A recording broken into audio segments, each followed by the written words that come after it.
Assalamualaikum warahmatullahi wabarakatuh. Saya Alia Nurul Jana dengan NIM A2102000024. Saya Ai Astara Mawati NIM A210200038. Di sini kami akan menampilkan video pembelajaran di kelas dengan menggunakan Canva guna untuk memenuhi tugas akhir mata kuliah Praktik Media Pembelajaran Akuntansi berbasis TIK. Sebelumnya, Assalamualaikum warahmatullahi wabarakatuh. Waalaikumsalam warahmatullahi wabarakatuh. Bagaimana kabar kalian hari ini? Baik, Bu. Sebelum kita memulai pembelajaran, alangkah baiknya kita berdoa terlebih dahulu. Silakan ketua dipimpin untuk doanya. Baik teman-teman sekalian, mari kita berdoa dan izinkan saya memimpin doa ini menurut kepercayaan masing-masing. Berdoa mulai. Berdoa selesai. Terima kasih Bia, Ibu presentasi terlebih dahulu ya. Hari ini siapa yang tidak masuk? Tidak ada, Bu, semua hadir. Bagus anak-anak, di kelas ini siswanya rajin-rajin, pertahankan ya. Silakan kalian cek bawah kursi kalian, jika ada sampah, buang ke tempat sampah ya. Baik, Bu. Baiklah, minggu ini kita akan mempelajari materi mengenai perkoperasian dalam perekonomian Indonesia. Sebelumnya, Ibu akan membacakan tujuannya terlebih dahulu. Tujuan pembelajaran melalui diskusi peserta didik mampu menjelaskan pengertian koperasi. Yang kedua, melalui diskusi peserta didik mampu menjelaskan fungsi dan peran koperasi. Yang ketiga, melalui diskusi peserta didik mampu menganalisis tujuan dan koperasi. Yang keempat, melalui diskusi peserta didik mampu menganalisis prinsip-prinsip koperasi. Oke, di antara kalian apa ada yang sudah mengetahui apa itu koperasi? Belum, Bu. Oke. Ibu akan menjelaskan pengertian koperasi. Berdasarkan Undang-Undang Koperasi Nomor 25 Tahun 1992, koperasi adalah badan usaha yang beranggotakan seorang atau badan hukum koperasi dengan melandaskan kegiatannya berdasarkan prinsip koperasi sekaligus sebagai gerakan ekonomi rakyat yang berdasarkan atas asas kekeluargaan. Jadi koperasi sangat bermanfaat untuk banyak orang ya. Oke, selanjutnya landasan koperasi ada 4. Yang pertama, landasan IDIL.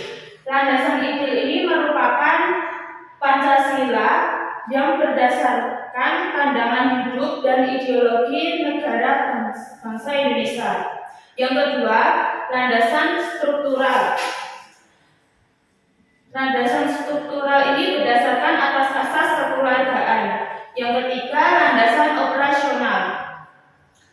Merupakan tata aturan kerja yang harus diikuti berdasarkan Undang-Undang Nomor 25 Tahun 1992 dan berdasarkan atas dasar anggaran dasar dan anggaran rumah tangga.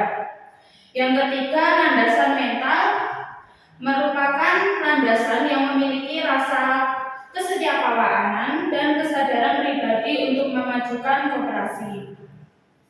Selanjutnya, tujuan dari koperasi adalah dalam Undang-Undang Koperasi Nomor 25 Tahun 1992 Pasal 3, koperasi bertujuan memajukan kesejahteraan anggota pada khususnya dan masyarakat pada umumnya, serta ikut membangun tatanan perekonomian nasional dalam rangka mewujudkan masyarakat yang maju, adil, dan makmur berlandaskan Pancasila dan Undang-Undang Dasar 1945.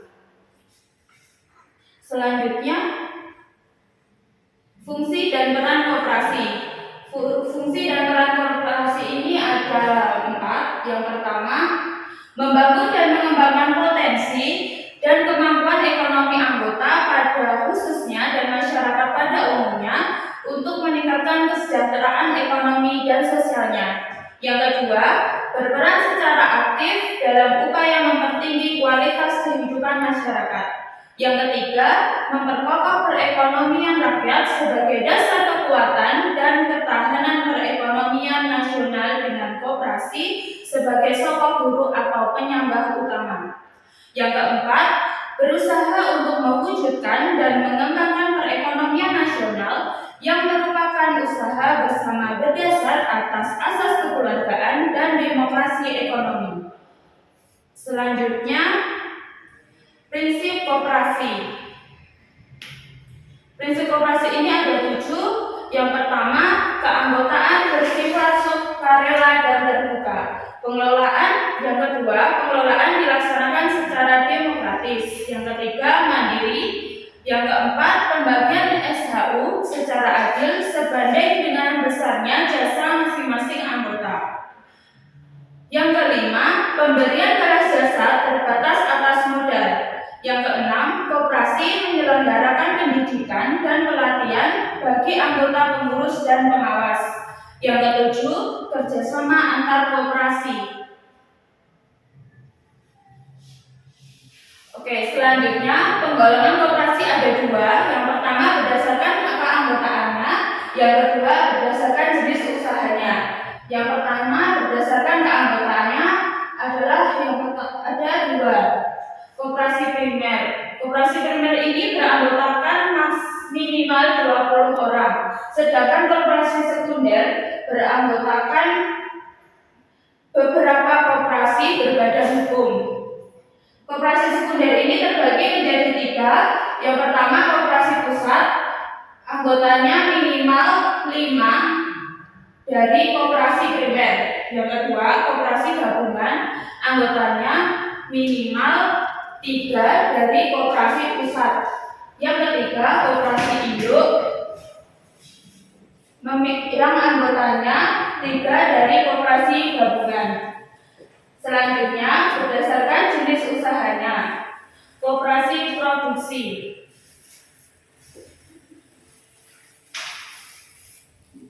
Koperasi produksi ini merupakan koperasi yang kegiatan usahanya menyediakan barang atau alat produksi dan memasarkan hasil produksinya oleh anggotanya.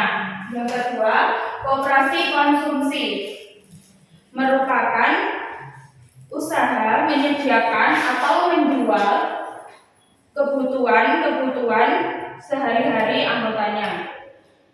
Yang ketiga, koperasi simpan pinjam adalah kegiatan usahanya yang menyediakan simpanan dan pinjaman bagi anggotanya.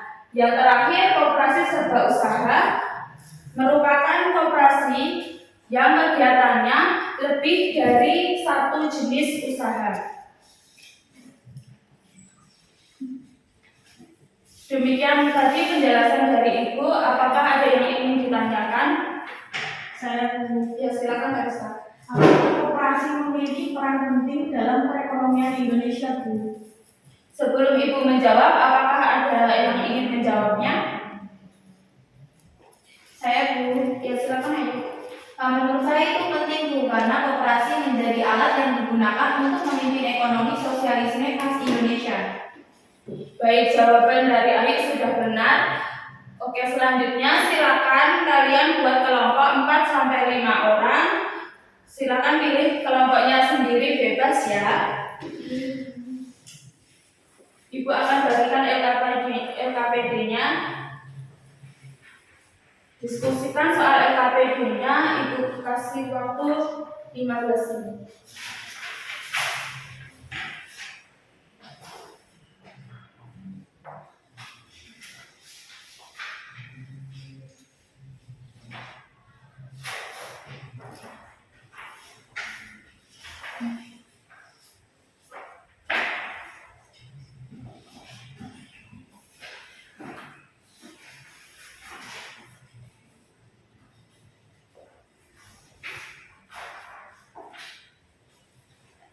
Karena waktunya sudah habis, silakan perwakilan kelompok maju ke depan.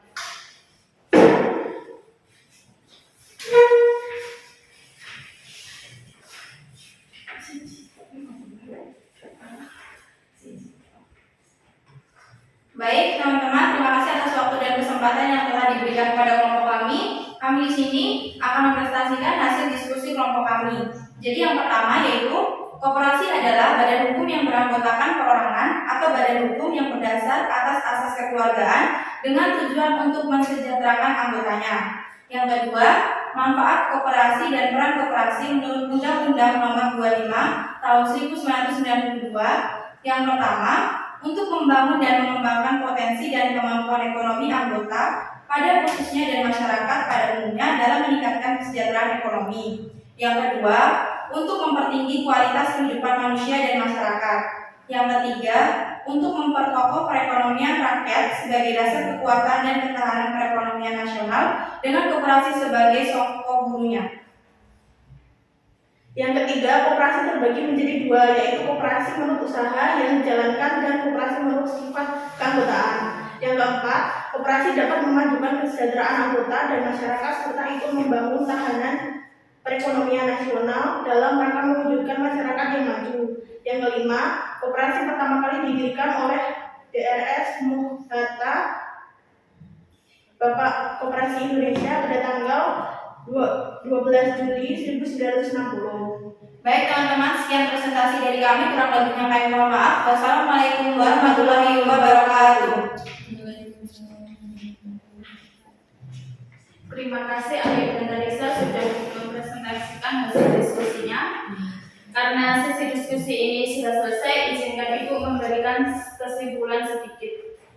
Koperasi adalah badan usaha yang beranggotakan seorang atau badan hukum koperasi dengan melandaskan kegiatannya berdasarkan prinsip koperasi sekaligus sebagai gerakan ekonomi rakyat yang berdasar atas asas kekeluargaan.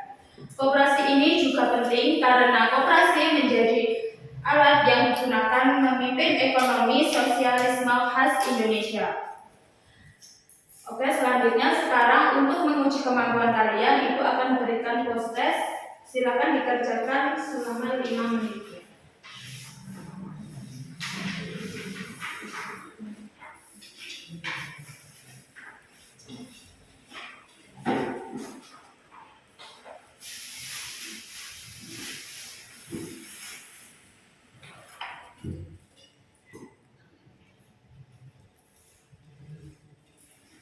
Karena waktunya habis, silakan post test dikumpulkan ya.